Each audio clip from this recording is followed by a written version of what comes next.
নমস্কার, চলে এলাম আরও একটি নতুন রেসিপি নিয়ে। এটি হলো বাঙালির একটি জনপ্রিয় রেসিপি, ইলিশ মাছের মাথা দিয়ে কচুর শাক। বর্ষার সময় ইলিশ মাছের স্বাদ গন্ধ দুটোই অপূর্ব থাকে। এই সময়ে বাঙালি বাড়িতে অনেক রকমের পদ তৈরি হয় ইলিশ মাছের মাথা দিয়ে। তার মধ্যেই একটি সেরা পদ হলো কচুর শাক, যেটা ইলিশ মাছের মাথা দিয়ে তৈরি করা হবে। প্রথমেই এই কচুর ডাঁটাগুলোকে আমি নিয়েছি, খুব পরিষ্কার করে ধুয়ে খোসা ছাড়িয়ে নিয়েছি। এখন অবশ্য বাজারে এই রকম খোসা ছাড়ানো কচুর ডাঁটাও পাওয়া যায়। প্রথমেই এটাকে অল্প জল দিয়ে লবণ দিয়ে সেদ্ধ করে নেব। আপনারা চাইলে প্রেসার কুকারে একটা সিটি মারতে পারেন। অনেক সময় কচুগুলো খুব তাড়াতাড়ি গলে যায়, তবে আমি যেদিনকে রান্না করেছি এই কচুর শাকটা, সেটা হয়তো আমি কাটা অবস্থায় ফ্রিজে রেখে দিয়েছিলাম, সেই জন্য একটু সেদ্ধ হতে প্রবলেম হচ্ছিল। খেতে অপূর্ব হয়েছিল, কিন্তু সেদ্ধর ক্ষেত্রে আমার একটু বেশি সময় লেগেছে। সেই জন্য আপনারা যদি চান, এক একটা কচুর শাক এক এক রকম হয় বলে আপনারা দেখে বুঝে নিয়ে প্রেসার কুকারেও একটা সিটি মারতে পারেন, অথবা কড়াইয়ে এইভাবে একটু সময় নিয়ে সেদ্ধ করে নিতে পারেন। কড়াইয়ে সেদ্ধ করলে কচুর শাকটা বোঝা যাবে যে কতটা সেদ্ধ হয়েছে। একদম সেদ্ধ হয়ে গেলে কিন্তু কচুর শাকটা অতটা ভালো খেতে লাগবে না। এই রকম পুরোটা সেদ্ধও হবে না, আবার কাঁচা অবস্থাতেও থাকবে না।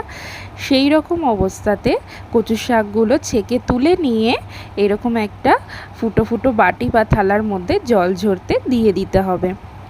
অন্যদিকে ইলিশ মাছের মাথাগুলোকে লবণ আর হলুদ মাখিয়ে রেখে দিতে হবে। কড়াইয়ে সরিষার তেল গরম করে মাথাগুলোকে উল্টে পাল্টে খুব ভালো করে ভেজে নিতে হবে। কচুর শাক যেহেতু গলা চুলকায়, অনেক সময় হাতও চুলকায় বটে, সেই জন্য এই রকম ছেঁকে নিলে বা এরকম সেদ্ধ করে জলটা ফেলে দিলে সেক্ষেত্রে আর গলা চুলকানোর সম্ভাবনাটা থাকে না। তবে অনেকেরই কচুর শাকে অনেক সময়তেই ভালোভাবে রান্না করলেও গলা ধরতে পারে। মাছের মাথাগুলোকে আমি খুব ভালো করে ভেজে নিচ্ছি, ভেঙে, যাতে পুরো শাকটার মধ্যে এটা মিশে যায়।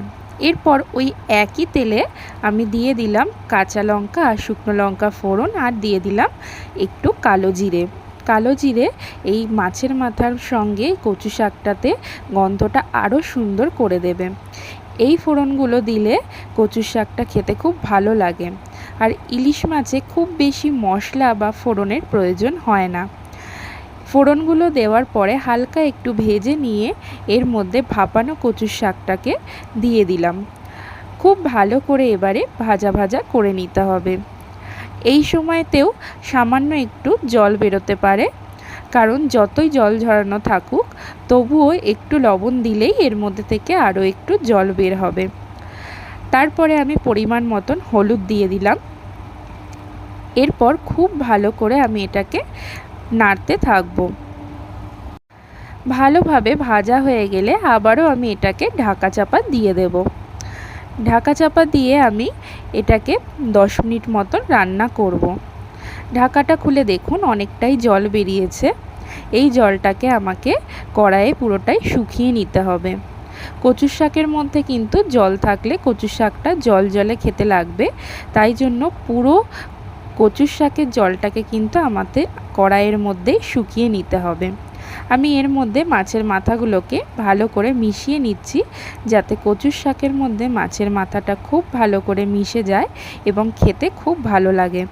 তবে বাড়িতে যদি ছোট বাচ্চারা এই কচু শাকটা খায়, সেক্ষেত্রে কিন্তু আপনারা মাছের মাথাটাকে এতটা ভেঙে নেবেন না, একটু গোটা গোটা রাখবেন, কারণ এই মাছের মাথার কাঁটাগুলো কিন্তু তার গলায় আটকে যেতে পারে। আমাদের বাড়িতে যেহেতু একজন ছোট মানুষ আছেন, কিন্তু সেই কচু শাকটা এখনও খেতে শেখেনি, তাই আমি এই রকমভাবে ভালো করে মিশিয়ে নিচ্ছি।